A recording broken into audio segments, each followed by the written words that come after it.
CMD news. నా పేరు కామాక్షి. ముందుగా నేటి వార్తా విశేషాలు. సిద్దిపేట జిల్లా కోహెడ మండలం మైసంపల్లి గ్రామంలో బీఆర్ఎస్ పార్టీ 26వ ఆవిర్భావ దినోత్సవం సందర్భంగా పార్టీ గ్రామశాఖ అధ్యక్షులు పోలవేని కుమార్ యాదవ్ ఆధ్వర్యంలో పార్టీ జెండాను ఆవిష్కరించారు. ఈ సందర్భంగా ఆయన మాట్లాడుతూ తెలంగాణ రాష్ట్ర సాధన కోసం కేసీఆర్ ఎంతో పోరాడి పార్టీని స్థాపించి 10 ఏళ్ల పాటు అధికారంలో కొనసాగించారని పేర్కొన్నారు. రాబోయే కాలంలో మళ్లీ కేసీఆర్ ని గెలిపించుకోవాల్సిన ఆవశ్యకత ఉందన్నారు. ఈ కార్యక్రమంలో మాజీ సర్పంచ్ తాళ్లపల్లి రవీందర్, వేర్ల సంగం శ్రీనివాస్, పులి సందీప్, పల్లపు మల్లేష్, వేముకంటి సాయి, సంగం అశోక్, జ్ఞానేశ్వర్, మధు, వెంకన్న, బీరయ్య తదితరులు పాల్గొన్నారు.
ఈరోజు మన తెలంగాణ బీఆర్ఎస్ పార్టీ మరి టీఆర్ఎస్ పార్టీ నుంచి బీఆర్ఎస్ పార్టీ మారిన తర్వాత 26 వసంతాలకు అడుగుపెడుతున్న సందర్భంగా బీఆర్ఎస్ కార్యకర్తలకు మరి అందరికీ పేరు పేరున శుభాకాంక్షలు తెలియజేస్తూ రాబోయే కాలంలో కేసీఆర్ మళ్ళీ సీఎంను చూసేదాకా ప్రతి ఒక్క కార్యకర్త సైనికుల లెక్క పనిచేస్తారని, ఇప్పుడు ఉన్న కాంగ్రెస్ ప్రభుత్వం అన్ని రకాల ఫెయిల్యూర్ అయింది కాబట్టి రాబోయే బీఆర్ఎస్ ప్రభుత్వం కాబట్టి కార్యకర్తలు బాగా కృషి చేసి మన బీఆర్ఎస్ పార్టీని మళ్ళీ గెలిపించుకోవాలని కోరుకుంటూ అందరికీ శుభాకాంక్షలు తెలియజేస్తున్నాను. జై తెలంగాణ, జై తెలంగాణ.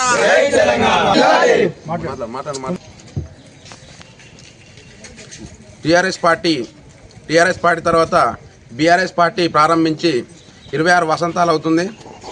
కాబట్టి ఈ యొక్క పార్టీ అధినేత కేసీఆర్ గారు ఇచ్చిన పిలుపు మేరకు ఈరోజు జెండా ఆవిష్కరించడం జరిగింది. ఈ ప్రభుత్వం కాంగ్రెస్ ప్రభుత్వం, ఇప్పుడు ఉన్నటువంటి కాంగ్రెస్ ప్రభుత్వం అన్ని విధాలుగా ప్రతి ఒక్క విషయంలో కానీ, రైతు బంధు కానీ, దళిత బంధు కానీ, ప్రతి ఒక్క విషయం బీసీ బంధు కానీ ఏదైనా కూడా ఇవ్వడం లేదు. గత ప్రభుత్వంలో కేసీఆర్ గారి ప్రభుత్వం లోపల అన్ని విధాలుగా రైతులకు కానీ, పేదలకు కానీ, బడుగు బలహీన వర్గాలకు కానీ అన్ని విధాలుగా మంచిగా ఉండేది. ఈ ప్రభుత్వం లోపల అలాంటి ఏమీ లేకపోవడం చాలా బాధాకరమైన విషయం. కాబట్టి వచ్చే ప్రభుత్వాన్ని కూడా మన బీఆర్ఎస్ ప్రభుత్వాన్ని గెలిపించి కేసీఆర్ గారికి అండదండగా ఉంటూ మన పార్టీని ఇంకా ముందుకు తీసుకుపోవాల్సిందిగా మనస్ఫూర్తిగా కోరుకుంటూ జై తెలంగాణ, కేసీఆర్ గారి నాయకత్వం, కేటీఆర్ గారి నాయకత్వం, సతీష్ బాబు గారి నాయకత్వం, జై తెలంగాణ.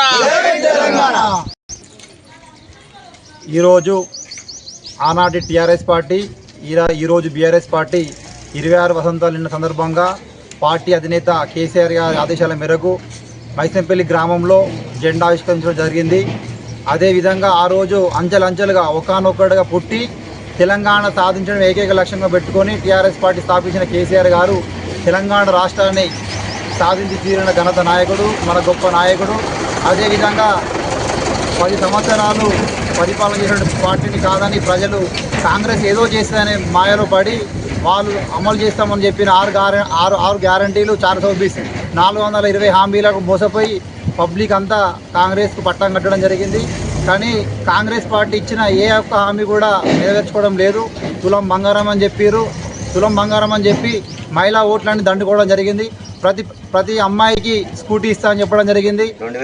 ప్రతి అవ్వ తాతలు కూడా పింఛన్ డబుల్ చేస్తామని ఆశ చూపి ఎదుగా చాపల కదా ఏదేసి గాలం పెట్టినట్టు ప్రతి మహిళకు 2500 ఇస్తామని చెప్పి కాంగ్రెస్ ప్రభుత్వము ప్రతి ఒక్కటి ప్రజలను ఏదో మాటలు చెప్పి మాయల క్యారెట్ తోటి ప్రభుత్వం ఏర్పాటు చేయడం జరిగింది. సరే ఓకే, మీరు ప్రభుత్వం ఏర్పడి మంచిదే, కానీ ప్రజలకు ఇచ్చిన హామీలు చేయరంటే ఎవరు చేయడం లేదు. రుణమాఫీ చేస్తా అన్నాడు, అసలు కనీసం నాకు కూడా రుణమాఫీ కావాలి. చాలా మంది గట్రా రుణమాఫీ కావాలి. 100% రుణమాఫీ అని చెప్తున్నాడు ముఖ్యమంత్రి. 100% రుణమాఫీ ఎక్కడైంది?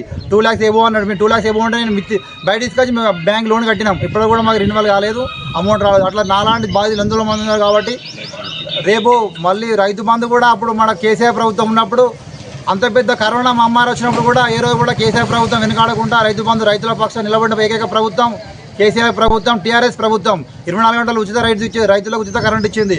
ఇప్పుడు మళ్ళీ వెనకటి కాలం గుర్తుకొచ్చి మళ్ళీ తెల్లం దాకా పోయి కరెంటు పెట్టే రోజులు వచ్చినాయి. దయచేసి పబ్లిక్ అందరూ మేము 2 చేతులు జోడిని చెప్పేది ఒకటే, మా సైనికులందరం టీఆర్ఎస్ పార్టీ బీఆర్ఎస్ పార్టీ కార్యకర్తలు అందరం మరొక్క మారు ముఖ్యమంత్రి కేసీఆర్ గారిని సీట్లో కూర్చోబెట్టే విధంగా, సతీష్ కుమార్ గారిని మళ్ళీ ఎమ్మెల్యే చేసే విధంగా మీ అందరం నిరంతరం అలుపెరగని పోరాటం చేస్తామని మా గ్రామం పక్షాన ఎప్పుడు కూడా టీఆర్ఎస్ పార్టీకి మా గ్రామ యువకులు కానీ మా పార్టీ నాయకులు కానీ వెందంటే ఉన్నారు. ఎప్పుడు కూడా మంచి ఓట్లే వచ్చినాయి. మరోమారు కూడా ఎలక్షన్లలో మా టీఆర్ఎస్ పార్టీని ఆశీర్వదిస్తారని, సతీష్ కుమార్ గారిని అదేవిధంగా కేసీఆర్ గారిని మళ్ళీ అధికారులు తీసుకొస్తారని కోరుకుంటున్నాను. జై తెలంగాణ. అందరికీ 26వ వసంత శుభ. Malini Devi multi speciality hospital, Christian Peta, 5వ line, Kavali. Doctor Guttipati Malinidevi, MBBS, MS, OBGY, కాన్పులు మరియు గర్భకోశ వ్యాధి నిపుణులు. మాలినీదేవి మల్టీ స్పెషాలిటీ హాస్పిటల్ నందు అందించు వైద్య సేవలు: సాధారణ కాన్పులు, సిజేరియన్లు, లాప్రోస్కోపిక్ ద్వారా గర్భసంచికి సంబంధించిన ఆపరేషన్లు, ట్యూబెక్టమీ, పిల్లలు లేకుండా operation, high risk pregnancy, ectopic pregnancy మరియు గర్భసంచి నీటి బుడగలు, గర్భసంచి జారిన ఆపరేషన్లు, రొమ్ముగడ్డలకు చికిత్స, నెలసరి ఇబ్బందులకు చికిత్స, మెనోపాజ్ సమస్యలకు చికిత్స చేయబడును. స్త్రీలకు సంబంధించిన అన్ని సమస్యలకు చికిత్స చేయబడును. పిల్లలు లేని వారికి ప్రత్యేక చికిత్స కలదు. ముఖ్య గమనిక: మా హాస్పిటల్ నందు కాన్పోయిన తరువాత తల్లి బిడ్డను ఉచితంగా మా వాహనంలో క్షేమంగా ఇంటికి చేర్చబడును. మా హాస్పిటల్స్ ప్రత్యేకతలు: ICU, lab, AC and non AC rooms, 24 గంటలు మెడికల్ షాప్, ప్రతి రూమ్ నందు వేడి నీటి సదుపాయం కలదు.